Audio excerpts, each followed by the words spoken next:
Qui... Donc arrête.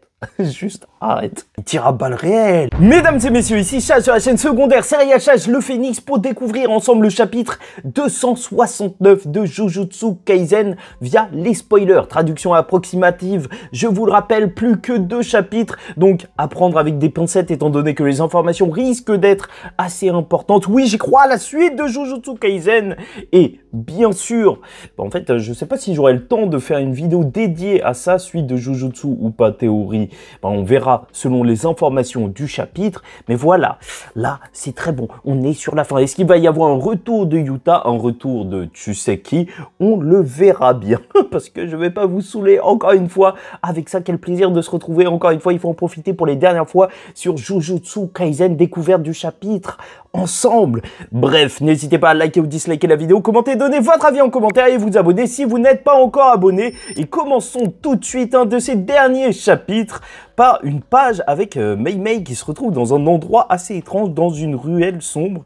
Et donc, note de l'éditeur, dans une petite confiserie à un coin de rue. Ok, déjà que les accusations sur Mei Mei pédo existent, alors là, ça n'arrange absolument rien. Donc, Mei Mei qui demande combien. Ok, jusque-là, pas trop de... Et en plus, on passe à autre chose.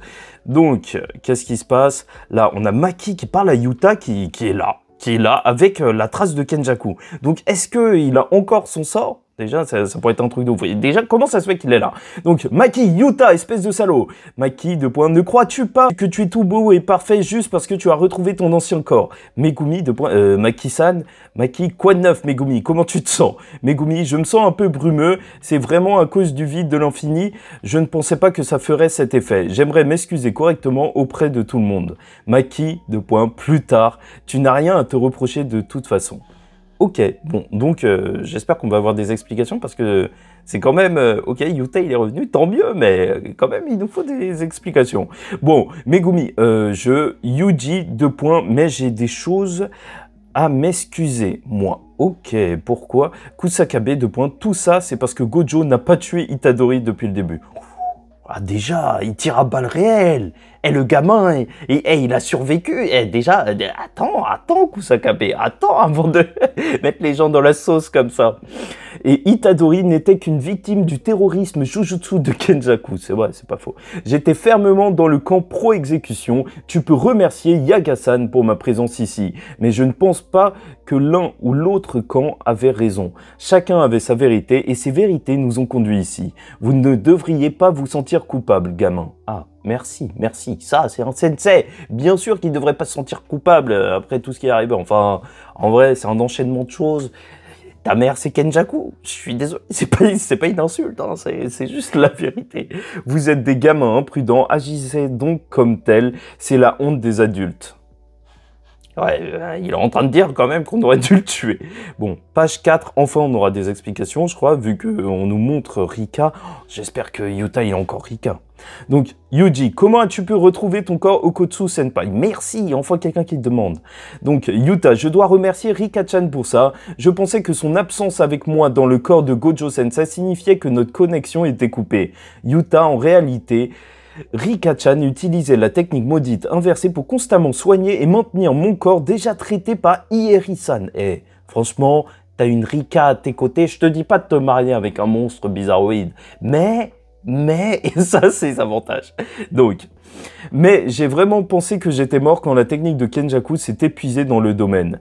Mei Mei, on peut considérer ça comme une légère erreur de calcul. Nous pensions que la technique de Kenjaku continuerait à fonctionner même après l'ouverture de l'extension de territoire. C'était probablement une application des techniques de barrière qui lui permettait d'utiliser plusieurs capacités maudites et les séparer activement. Ok, ça c'est des choses qu'il faut qu'on revoie en détail. Il est évident que quelqu'un qui a utilisé la technique pendant 1000 ans serait plus précis que quelqu'un qui utilise une copie fraîche. Bien sûr. Yuta, après que la technique se soit rétablie, j'étais en état d'animation suspendue. Mais une fois reconnecté à mon stockage externe de technique, Rika-chan, nous sommes finalement arrivés ici. Je suis vraiment désolé de vous avoir inquiété. Yuji, ne t'en fais pas. Ok, franchement, Ça, c'était vraiment quelque chose d'assez... en fait, ça laissait beaucoup de gens perplexes pour une raison simple. Hein. Moi, j'ai toujours cru au retour de Yuta, mais il y avait des arguments contre qui étaient assez intelligents. En mode, en fait, les cerveaux, ils ont été échangés physiquement. Donc, est-ce que c'est normal qu'il soit revenu en même temps? Oui, non, oui, de toute façon, il est là. Voilà, voilà. De toute façon, on en parlera en détail lors de la review.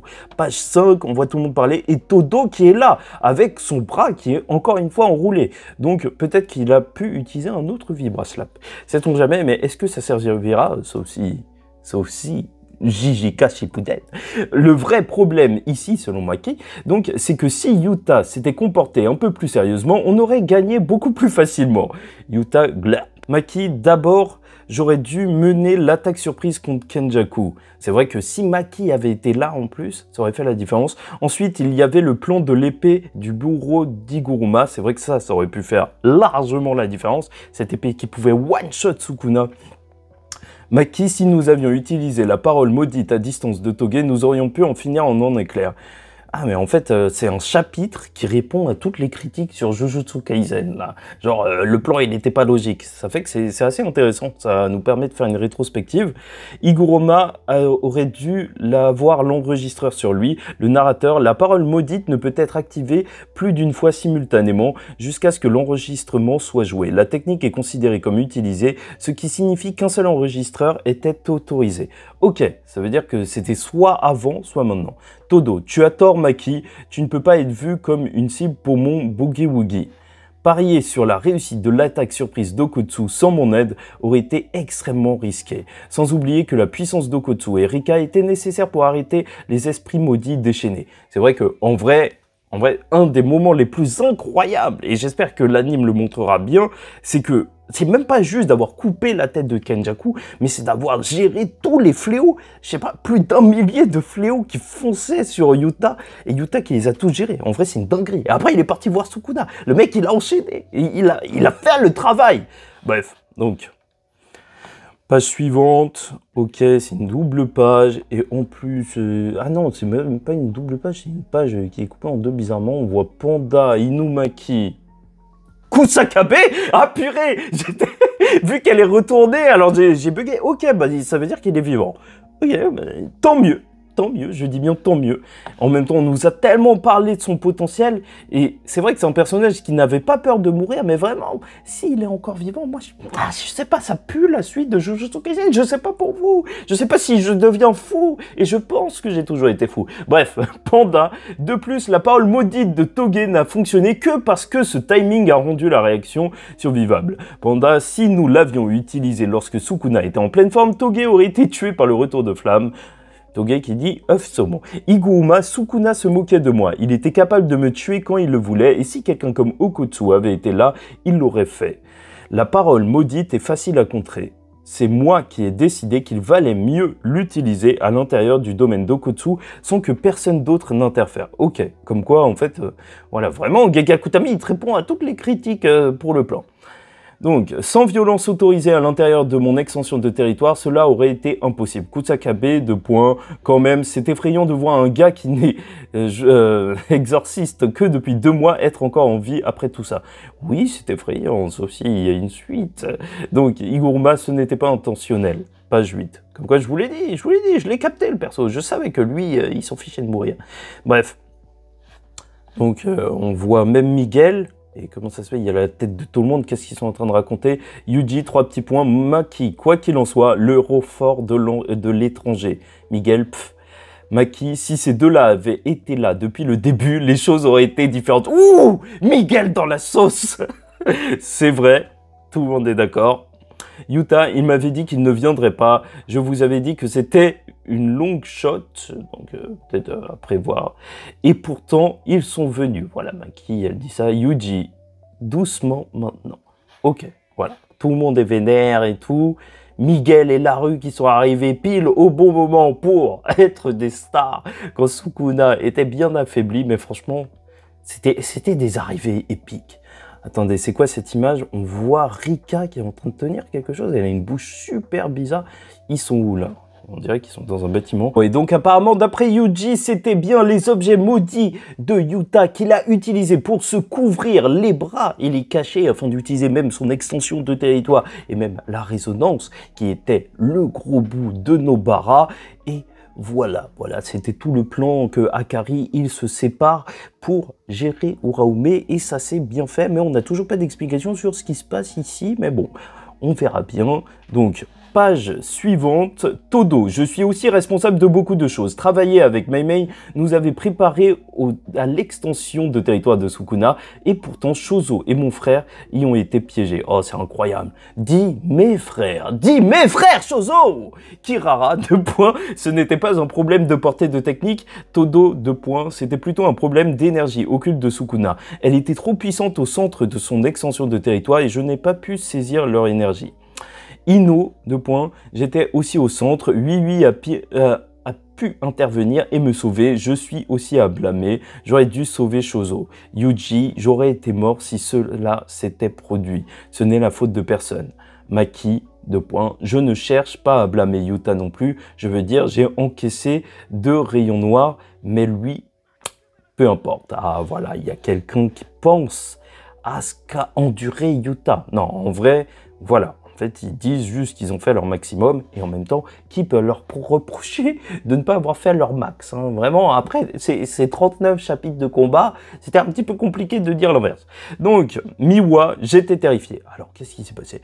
En tant que cible de Maki-san et en tant que quelqu'un qui n'a pas pu participer au plan contre l'extension de territoire de Sukuna, si j'avais été l'une des seules à être sauvée par la technique de Todo Senpai, je ne sais pas ce que j'aurais fait. Kusakabe, je t'avais dit de ne pas t'inquiéter, de t'impliquer dans le combat. Miwa, je n'ai fait aucun combat.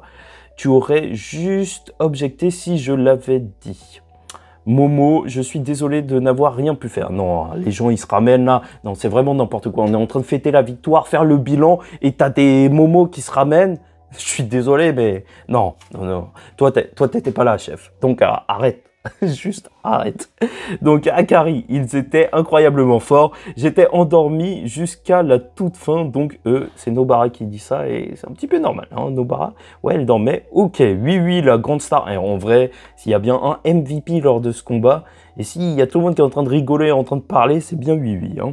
Donc oui, tout le monde a des regrets, mais je suppose que personne n'objecterait au fait que j'étais le MVP de cette bataille. Bon, bah, il le dit directement. Kirara, tu m'as laissé derrière en plein combat. Oui, 2 points. Eh bien, tu es lourde.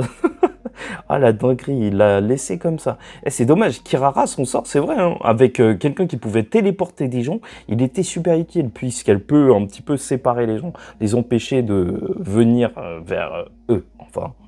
Voilà, enfin c'est un petit peu plus complexe que ça, mais tu te souviens, voilà. Kusakabe, 2 points, pendant que tu te démenais, ta grande sœur se la coulait douce. Ah, intéressant, si on va savoir si Meimei a fait quelque chose. Oui, ma sœur bien-aimée s'est épuisée avec l'affaire New Shadow. Ok. Kusakabe, voilà une excuse bien pratique. Ok, parce que voilà, je vous l'avais dit que c'était un petit peu particulier, parce que normalement les territoires simplifiés, c'est des choses qui ne peuvent s'apprendre que si tu es un disciple de la personne qui est le boss en fait des territoires simplifiés. En fait, ça se transmet dans un clan. Donc apparemment, Meimei, elle aurait fait quelque chose, peut-être qu'elle a payé des gens. Meimei, je ne nierai rien, ma vie est inestimable après tout. Il n'y a aucune raison de parier sur quelque chose d'inestimable. Akari, par New Shadow, tu veux dire gérer le vœu de liaison interdisant d'enseigner le domaine simplifié aux étrangers. Kusakabe, exactement, le vœu hérité de l'école du domaine simplifié. Le créateur originel, Ashiya Sadatsuna, a créé ce vœu avec l'intention que le domaine, le territoire simple, soit inaccessible aux utilisateurs de malédiction. Ouais, c'est vraiment juste pour se protéger si t'es un random. Voilà, comme Kusakabe qui s'est battu contre Sukuna. C'était lunaire, mais c'était génial. Donc, page 13, qu'est-ce qui se passe encore en train de discuter? Eh bien, Meimei qui dit, eh bien, au fil des générations, le style de l'école de l'ombre n'était plus d'intérêt public et la technique du territoire simplifié est devenue un secret caché par un paywall. Ah, ok, il fallait payer, ok. Yuji Nobara, Meimei, Ils monopolisent essentiellement la technique, invitent des disciples, puis leur font subir des vœux de liaison inutiles. Ouais, ils cachaient vraiment le truc. L'école de l'ombre est un pilier pour les exorcistes sans capacité après tout. Todo qui lui l'a appris de Tsukumo dans le style de Mekamaru. Ok. Ah, là, c'est une page où ça parle encore beaucoup. En même temps, désolé, il n'y a pas énormément de réactions à avoir parce que, voilà, on est en train de faire le bilan. Mei, 2 points, là, il y a beaucoup de parlotte. Alors, qu'est-ce qui rend ce vœu de liaison si compliqué qui l'empêche d'être enseigné aux étrangers? Eh bien, ce n'est qu'une partie du problème. Il y a aussi le fait de ne pas pouvoir refuser au chef de l'école quand il nous demande de nous mobiliser. Et le point particulièrement gênant, c'est l'espérance de vie. Ok, ce n'est pas tellement une technique ou un vœu de liaison utilisant du jujutsu, c'est plus comme une malédiction, bien que qui sait à quel point c'est vrai. Apparemment, le chef de l'école absorbe l'espérance de vie des utilisateurs. C'est un truc super bizarre. Nobara 1, l'espérance de vie. Megumi, apparemment. Mei qui dit « Personne ne sait qui est le chef de cette école ». Non, en vrai, là, Gege Akutami, encore... Il aurait terminé son manga avant ce chapitre. Ok. Mais là, il pose encore d'autres questions. Moi, je te dis, soit il prépare des spin-offs, soit il prépare une suite. C'est pas possible. Quand le chef meurt, le meilleur disciple de l'école lui succède. Cependant, seul ce dernier en est informé, ce qui fait que nous n'avons aucun moyen de vérifier cela. C'est pas vrai. Je suis maintenant, c'est Kusakabe qui dit ça, le chef de l'école de l'ombre. Quoi? Miwa qui dit ça. Kusakabe, le vœu de liaison du territoire simplifié et toute cette histoire d'espérance de vie ne sont plus un problème. Ok, mais ça veut dire qu'il a vraiment une capacité pour voler l'espérance de vie des gens. Et en vrai, c'est une dinguerie, hein. Enfin, c'est bizarre d'avoir laissé ça comme ça. Oui, oh, laisse-en au moins quelques avantages aux nouveaux venus. Mais Mei, quand tu deviendras chef un jour, oui, tu pourras percevoir une belle grosse cotisation mensuelle de tous tes disciples. Miwa, hein? Ok, d'accord. Bon délire. Ensuite, on se retrouve sur la page suivante, sûrement là où elle a demandé, où elle a payé justement pour avoir les territoires simplifiés. Mais c'est bizarre que c'est expliqué comme ça. Et même, je trouve que toute cette ambiance est assez mystérieuse. La vieille dame, elle demande combien. Elle lui dit, donc, cette vieille dame, que c'est à propos de ta vie, en fait, par rapport à cette histoire d'espérance de vie. La vieille dame, elle demande pourquoi nous sommes ici. Est-ce que tu penses que je suis le chef du clan? Mei répond, j'ai juste demandé ça à quelqu'un. Je sais, tu sais, personne ne peut savoir. Je voulais rassembler plus de disciples et t'élever au rang des 3 grandes maisons. Tu voulais dominer entièrement le monde de l'exorcisme avec même le quartier général, n'est-ce pas? Tengen? Ou quoi? Pourquoi elle dit ça? Qu'est-ce qui se passe? Et la vérité... Est-ce que c'était vraiment le moment? J'ai l'impression qu'en fait, toute cette histoire d'espérance de vie s'est conclue, mais ça fait que ça a lancé une intrigue qui a été fermée dans le même chapitre. Assez étrange, hein? Assez étrange. Surtout là, qu'on est sur la fin de Jujutsu Kaisen. Pourquoi il est perturbé par Tengen? Elle a été envoyée par Tengen? Mais elle menace plus ou moins cette vieille grand-mère ou ce vieux grand-père. C'est vrai que je vois pas trop le sexe. Mais bref, du fait que justement, elle a pris, ou il a pris, donc plusieurs années afin de construire cette grande ambition, des trucs que l'argent ne peut pas acheter. Donc le fait de pouvoir devenir... prendre du temps en fait aux gens, et donc les jeunes exorcistes auraient pu vivre plus longtemps sans ce complot. Est-ce que en fait c'était pour contrecarrer Tengen que cette personne ou que ce clan en fait de l'ombre, il était en train d'absorber l'espérance de vie des autres? Peut-être que c'est juste pour nous faire un rapprochement avec Tengen qui est immortel en comparaison, en compensation donc du plasma stellaire qui est sacrifié. Franchement, je vois pas forcément là où on voulait en venir. Là, c'est du world building pur, mais à ce moment-là de l'histoire, je ne sais pas si c'est forcément pertinent. Ça aussi, il y a une suite, je le répète, mais j'ai l'impression que c'est conclu. Bref, dernière page, on voit Mei qui l'a tué, bien évidemment. Comme quoi, je dis pas qu'elle est gentille, mais Voilà, elle protège le monde des crapules, on va dire ça comme ça, même si elle en est une. Et maintenant, si la famille Kyoin tombe et que le clan Kamo et Gojo sont en train de s'entretuer dans cette grande bataille finale, entre guillemets, alors, au-delà de tout, en plus, ils essayent de ternir le nom de mon frère. C'était sûr que ça devait arriver. Ok, et elle a tué cette grand-mère. Je sais pas si les intrigues politiques c'est le plus fort de Jujutsu Kaisen, hein, ou ça se trouve que c'est moi qui ai mal compris, et en vrai avec cette traduction, c'est vrai que c'est assez mystérieux toute cette histoire, mais il semblerait qu'elle ait réglé ce problème. Maintenant on connaît bien le rôle de tous les personnages, mais qui a même géré, donc pour cette interdiction d'apprendre le territoire simplifié, on a eu beaucoup d'informations, espérance de vie et tout. Est-ce que ça voudrait dire que tu as une espérance de vie prédéfinie? Est-ce que Sukuna il a une espérance de vie plus longue que celle qu'il a eue, parce que tu connais la théorie comme quoi il pourrait revenir étant donné qu'il se considère comme une malédiction, et que si c'est une malédiction ou un fléau, bah donc il peut renaître. Qui sait, est-ce que Gojo est aussi une malédiction?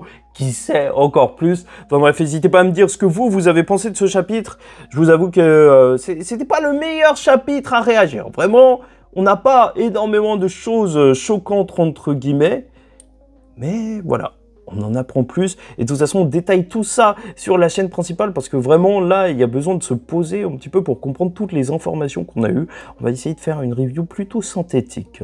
Parce que comme ça, on pourra bien comprendre l'univers de Jujutsu Kaisen et tout le déroulé du plan. Bref, n'hésitez pas à noter vos vannes en commentaire, parce que je suis un voleur de vannes. Je suis youtubeur professionnel. Bref, et en attendant la suite, et sûrement la grande folie, je l'attends. Dernier chapitre, Jujutsu Kaisen partie 1 terminée. Donc, je vous dis ciao tout le monde, faites très attention à vous, et surtout, paix sur vous. My best friend!